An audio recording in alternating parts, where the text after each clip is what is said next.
want to bring the Amazon of the Niger Delta, our sister Annkio Briggs, to please have your brief intervention, then we can move on. Thank you very much. I don't know if Alhaji Bugaje is still around, because he was untimely cut off, but if he's still around, I'll bring him back to get his concluding thoughts. Thank you very much. Annkio Briggs, you have the floor. Thank you.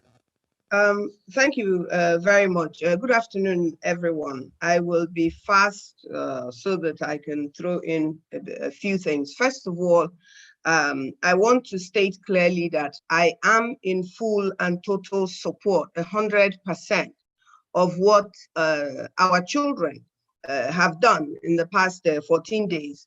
I also want to state very clearly here that it is what it should not be. Not, in my view, not it is what it is. It is in Nigeria what it should not be. That the children have demonstrated to us that with them, it is not about religion or ethnicity. Does not mean that it has not been about religion or ethnicity and ethnicity.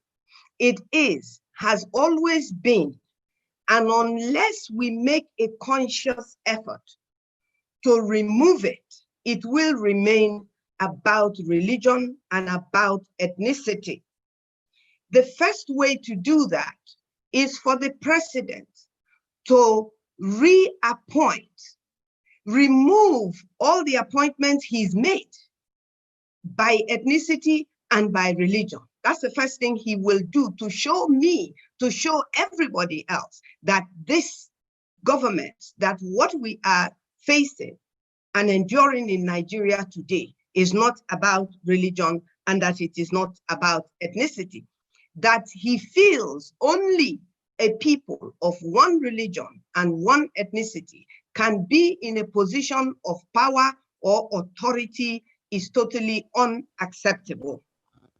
Moving forward, that today we have a situation where politicians and the so-called powerful people are describing a group of Nigerians that they themselves have totally dehumanized as hoodlums, shows very clearly that they still do not understand that they created these people. None of those people that have done this level of destruction that the governor went to see in Lagos alone today, that I saw, that these people they refer to as hoodlums.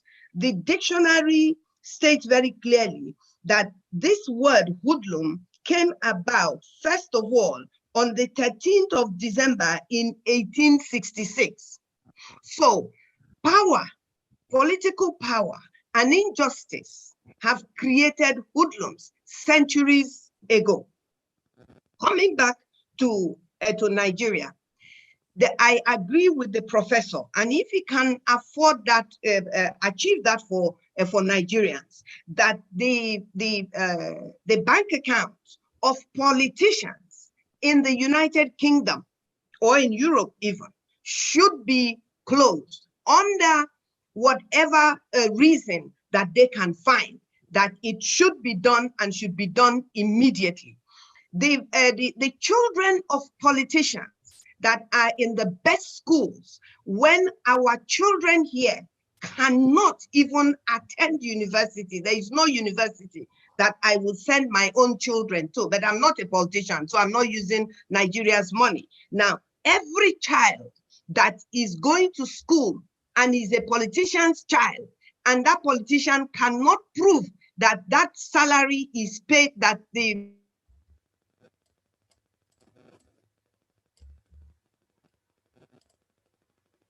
Okay. Sorry there, I think your network is paused you, and Nigeria. We've done handshake across Niger Delta. Handshake across Nigeria right now is definitely the discussion that we need to hold.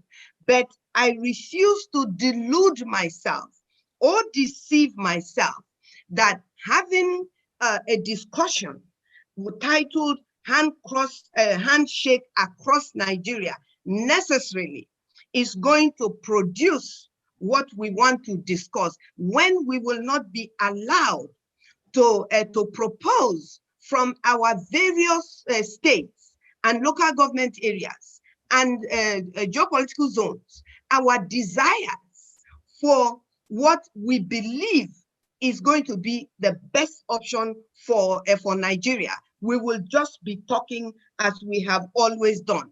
But talking is necessary because it may get us somewhere. But we have to put a timeline on everything. We are on a fast-moving train. I said it in Lagos years ago at a program. The train has no brake. It's not that the brake is bad. At the beginning of the amalgamation, this train, we were all put on board this train.